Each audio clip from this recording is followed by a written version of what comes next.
Hi and welcome back to the channel. This is Adrian from theproductionround, and today I'll be showing you two really simple methods of sidechaining in FL Studio using only stock plugins.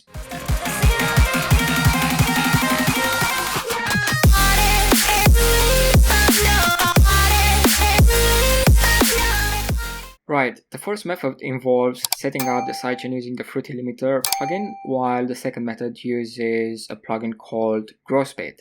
Now you might wonder why sidechaining is so popular.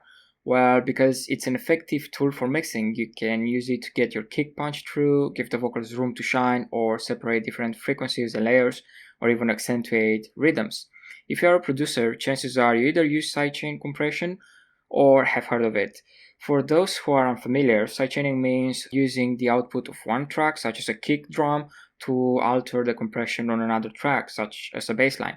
In simple terms, it's a way to set up your mix so that when one sound comes in, another one quiets down. Technically, when the kick hits, the bass quiets down. Actually, you're not limited just to sidechaining a kick and a bass. You can be sidechaining anything to everything, even a snare to a guitar. Now here I have a track I'm currently working on, and I'm gonna show you the current sidechaining process I have on it. I've used only third-party plugins, in this case the Kickstart. So I'm gonna show you how exactly it sounds right now, and then I'm gonna remove all of the current sidechaining I have, and we're gonna work through it to achieve this sound using only stock plugins.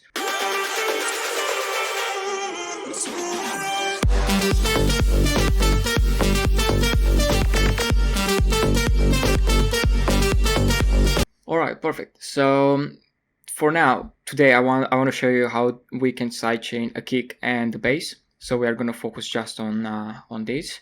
Here's how they sound together at the moment. Perfect. Now I'm going to remove, I'm just going to mute the kickstart here. So this is how the bass sounds without any sidechaining.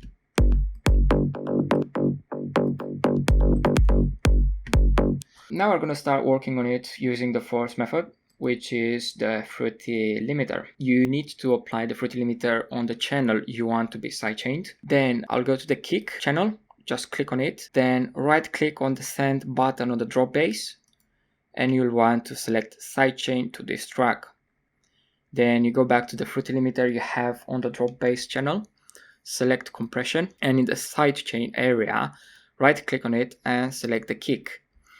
Now you'll want to take the threshold all the way down, and as the bass will start playing, you'll need to adjust the ratio and the knee and the release as well.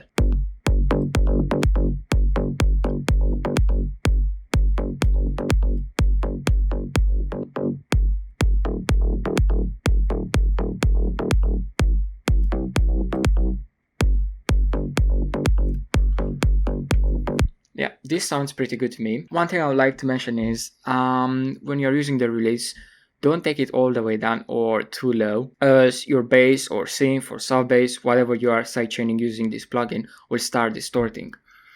Now let's see how everything sounds together. I'm going to start playing the whole drop again, just to see if the sidechain we currently have on the bass fits with the rest of the sidechain done on the synths and the sub bass.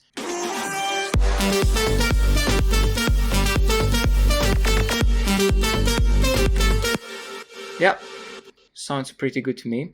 So that's pretty much how you do it with the Fruity Limiter method, and I would just like to remind you that you can sidechain anything to anything else. Now for the second method, all you need to do is look at the channel that you want to be sidechained and add a Grossbeat. So we are back on the drop bass channel, and now we are going to look for the Grossbeat plugin. So this is a Grossbeat. As you can see here, you have the time manipulation section, while down here you have the volume manipulation section. Now you'd want to select the sidechain, and as you can see, this is how the default preset looks in Grossbeat for the sidechain selection. You'll want to reset these dials by right clicking on them. You can also adjust them using the left click.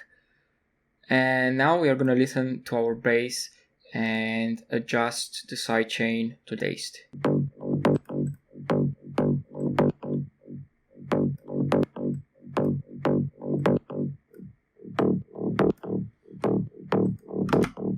Right, so I think that sounds just perfect.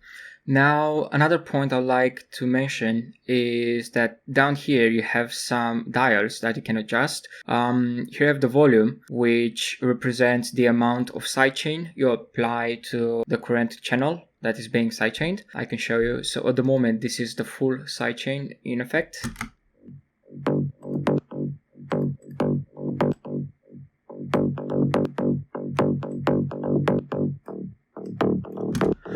Right, so on top you have the full amount of sidechain being applied.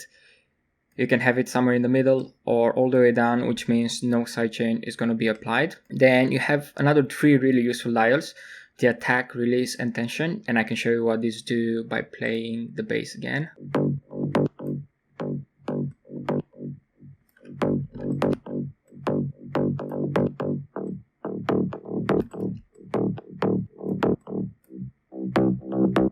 So you can see that between these controls you really have the ability to manipulate the signal exactly the way you want. And I think that's it for this video. I hope you've learned 2 simple ways to sidechain using stock plugins in FL Studio, and I would like to thank you for watching, and I do hope to see you in future vids. Bye for now.